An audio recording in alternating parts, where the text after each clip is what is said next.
So, to our final session. Every year, we strive to bring you something a little out of the ordinary as your keynote speakers, which is why we've sourced people like a heart surgeon, a landmine victim, and an Olympic gold medal athlete.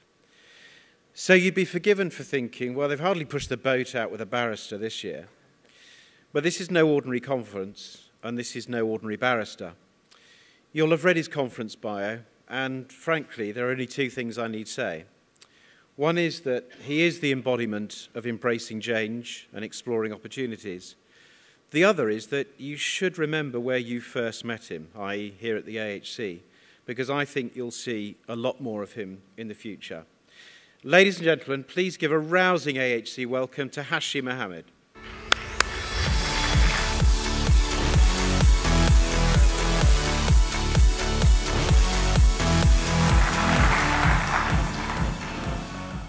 Thank you so much for that lovely introduction, Jonathan. I've learned a great deal at this conference. I'm sorry that the guys who were here earlier have left because I'm looking for my future beautiful wife, and it turns out I can find her at some coffee shop in Cambridge, which might even double up as a hotel room for the night. So thank you very much for the tip. She won't suspect a thing. I'll get the coffee, you get the room, darling. But thank you very much, Jonathan, for inviting me. And I really have enjoyed this conference and learned a great deal about the industry, about some of you who I've spoken to, about what you're doing, and, of course, just generally the fact that you meet here to discuss at such interesting times. My talk is really split into two parts, and the third of which will be the conversation that we have to your questions. So please don't hesitate to ask questions, however obscure, difficult that you might think. I was really struck also this morning by Chris Penn, whose story was quite interesting in terms of the mental agility. Now, my talk is themed imagination. And it's themed imagination because I want to just tell you a little bit about me and a little bit about how I've managed to come to where I am before you all today, and also tell you a little bit about the lessons that I've picked up along the way. What I'm about to tell you may well shock you, but some of it will surprise you. But above all, I hope you will walk away from this conference, especially after the last couple of days that you've had, with a real inkling in your mind of what is truly possible when something happens in a way that the forces of nature, both within and without your control, can come together to produce something, hopefully, that is remarkable.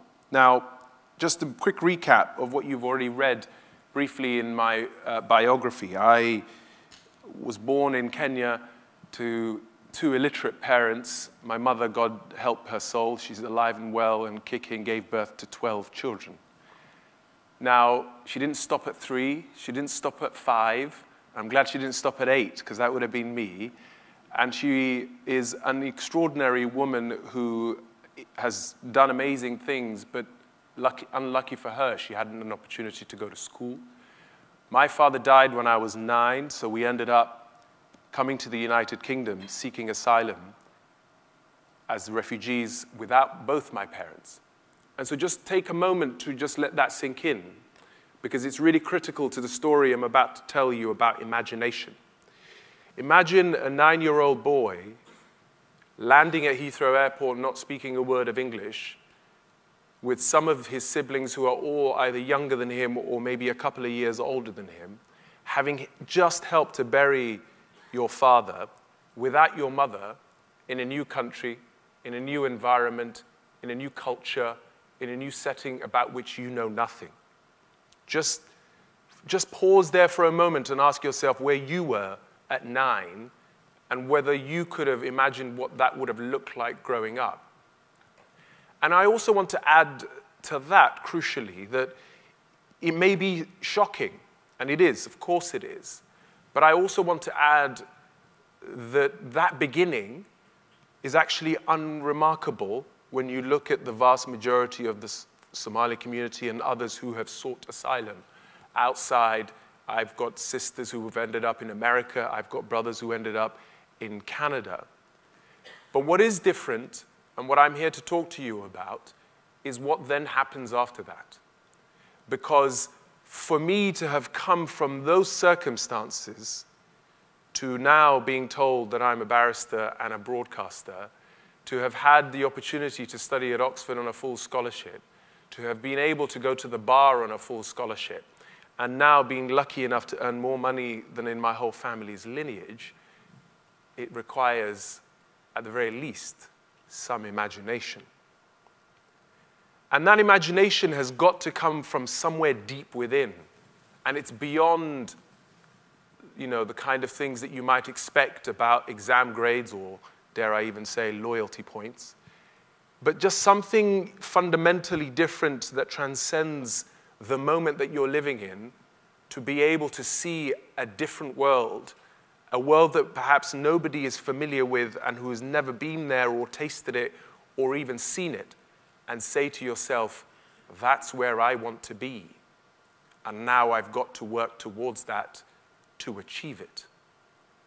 I've picked out 4 things that might help explain. At the moment, I'm desperately trying to piece together this story in a way that makes some coherent sense, because to my mind itself, beyond anyone else, it remains quite mind-boggling.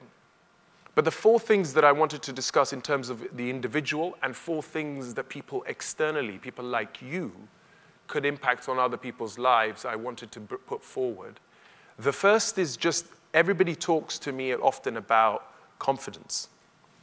Where do you get this confidence? How did you manage to imagine this? How did you manage to do this, that, and the other? All of this comes down to confidence. And you will see the kind of confidence or borderline arrogance that might come from the public school education, which I wasn't a beneficiary, that tells you that, you are going to be entitled to the world, and the kind of rams down your throat in the way that I've often described as the production of foie gras. Or the kind of environment in which I did grow up in, where there were failing schools and poor environments and transient teachers, where you're more likely to be encouraged to lower your sights in line with your surroundings. It takes a lot of deep courage and deep confidence to be able to say, I can do better than this, and I will do better than this, and work towards it. But again, the confidence that I'm talking about to you guys is something that took me about 10 years, really, to settle.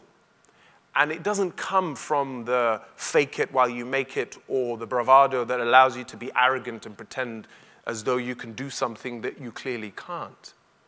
But it's the kind of confidence that says, think about who you are. Think about why you are here. Think about why your life is what it is at this moment in time in which you find yourself in this environment, in this country, at this moment in history. And that required a great deal of soul-searching on my part, going back to Kenya, visiting my father's grave, figuring out how my journey took place. What was it about the fact that we were lucky enough to escape that meant that now there was an enormous amount of responsibility to make it count? And once you're able to settle that in your own way, whatever you might have, because this is not something that is unique to me, I promise you will all have similar circumstances that require you to settle similar questions in order to be able to move forward and genuinely make a difference. Because I tell you again, once you're able to settle those things in your own mind, the opportunities and the possibilities are endless, because otherwise these things are constantly niggling at you. They're affecting the way you conduct yourself, the way you work, the way you do things. The second is the imagination to, again, have the vision, to see something that you couldn't have necessarily imagined and working towards it. I'm not the 9-year-old boy who couldn't speak a word of English, to the 15-year-old boy who barely passed GCSE English, to the 32-year-old who's broadcasting on Radio 4. Not Radio 1, Radio 4. And that requires a great deal of imagination. Because if you stopped yourself at 15 or at 20 or at 25 and thought, what am I doing? How am I going to get there? How is this going to work? And then not figure it out, but rather decide to withdraw on yourself, then you're not really realizing your full potential. Third is that recognition early on that even if you're missing something within the circle that you're currently in, it does not necessarily follow that you cannot seek that out in the wider circle that you're in. I've always believed that I can't be good at everything. I did want to be a striker for Liverpool. That's not going to happen. I can't be good at everything, but what I can do is I can surround myself with people who are good at everything else that I'm not good at. I will surround myself with people who will be stable, consistent, and focused. I moved houses through the Brent Council, Northwest London housing system 8 times in 2 years, from one temporary accommodation to another squalor. When you grow up with that transient inconsistency, you either become part of that and it becomes part of your life, or you seek out a different way. And that was also something about recognizing that there was a different world that I could imagine in which what I was lacking in my immediate surroundings was definitely possible outside. But again, that requires a great deal of discipline and focus to seek something like that out and use it to the best of your possibilities. Fourth is the question of adaptability.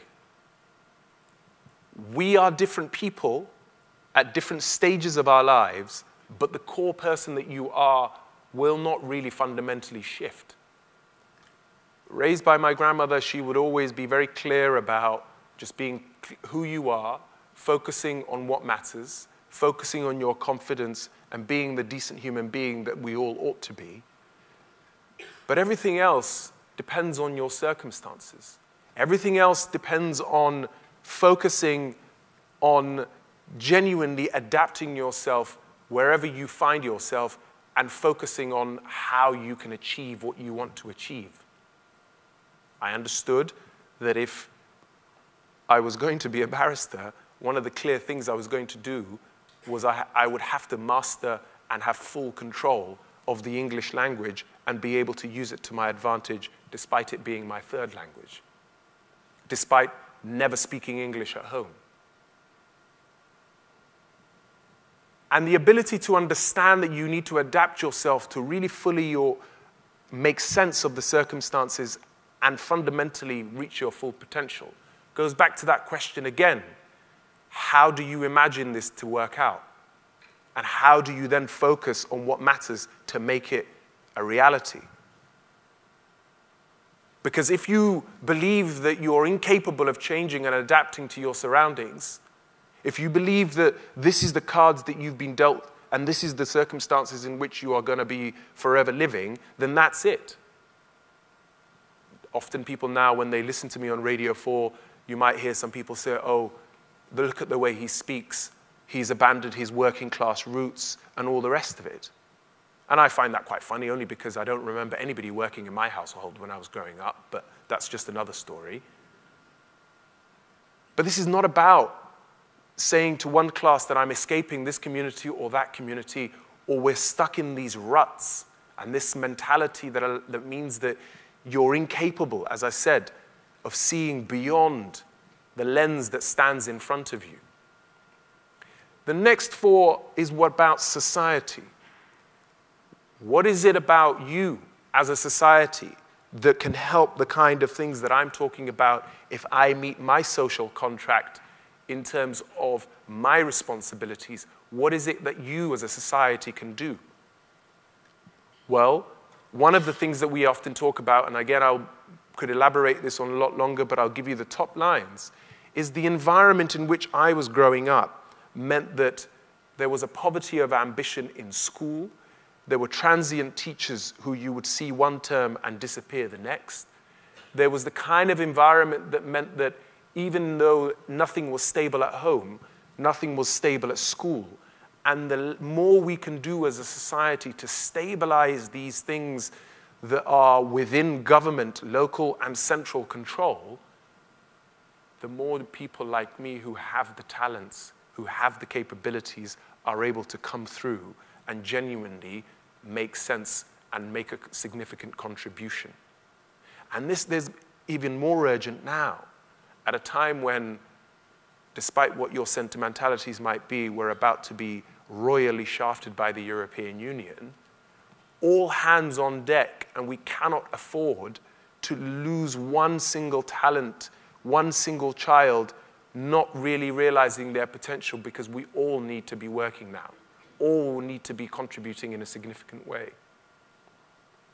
The next is also about attitudes and mindsets. If I'm to succeed, I need other people around me and beyond my instant and inclusive family to see that opportunity. And when I talk about changing mindset, I'll give you one example. I've lived in France. I've traveled around the world, born in Kenya to Somali parents. I have like to think I've seen a lot of the world. But nowhere have I ever come across a country such as ours that puts so much emphasis on judging people's intelligence according to their accents. If that continues, and if that's the way in which we decide to focus on our talents, we are headed for the abyss. This is what I'm talking about, a society trying to imagine a different world. Because if you're continually deciding that because this person has a particular accent and therefore they're not worth listening to, therein lies madness. Because I can tell you there are plenty of my colleagues who have great accents and who have very much little to say. These are the things that I talk about and I want to address if we're fundamentally going to try and make a transformation in society. Third is about, and this is key for you as employers, when you're interviewing that person, if you met me at the age of 20, believe me, I didn't speak the way that I speak, nor was I as polished as I look.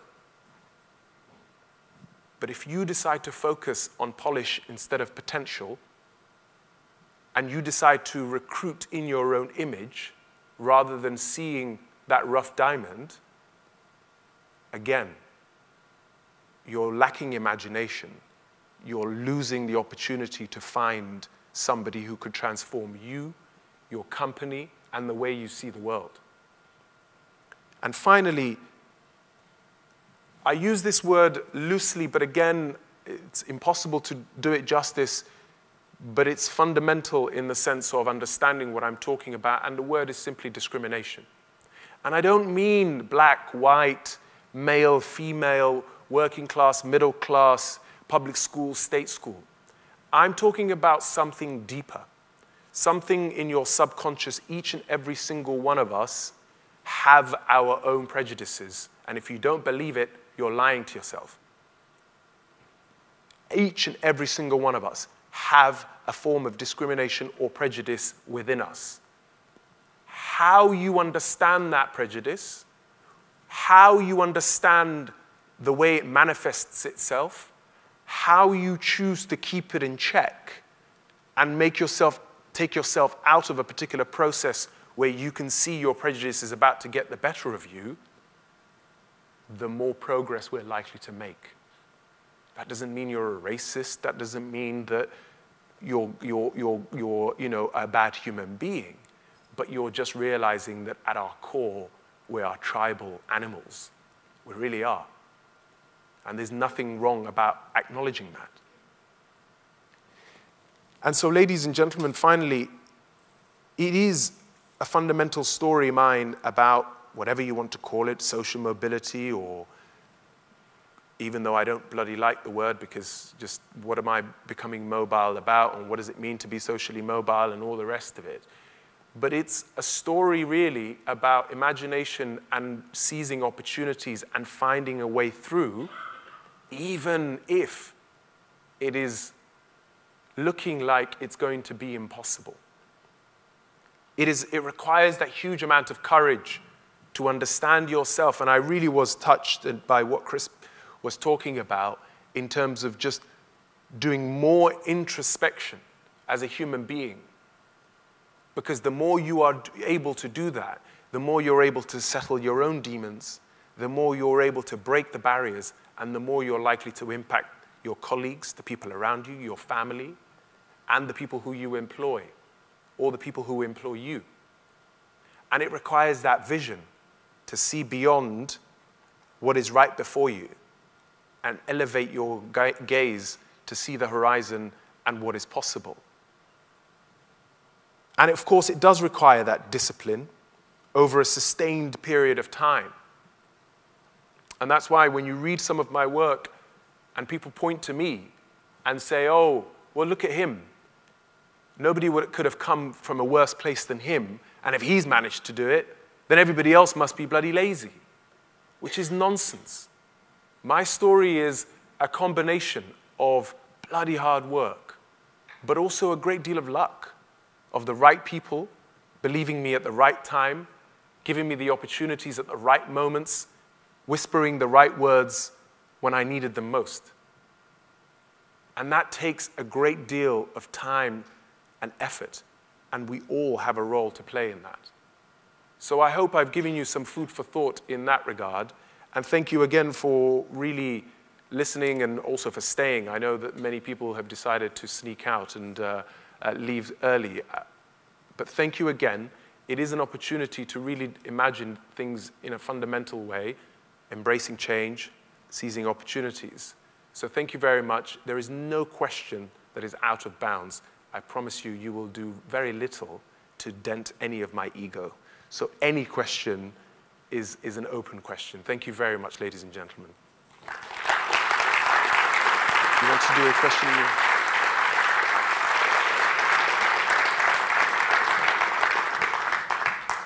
Thanks very much, Hashi. We should have some questions coming up on screen. Yeah, take anyone that you like from there, actually.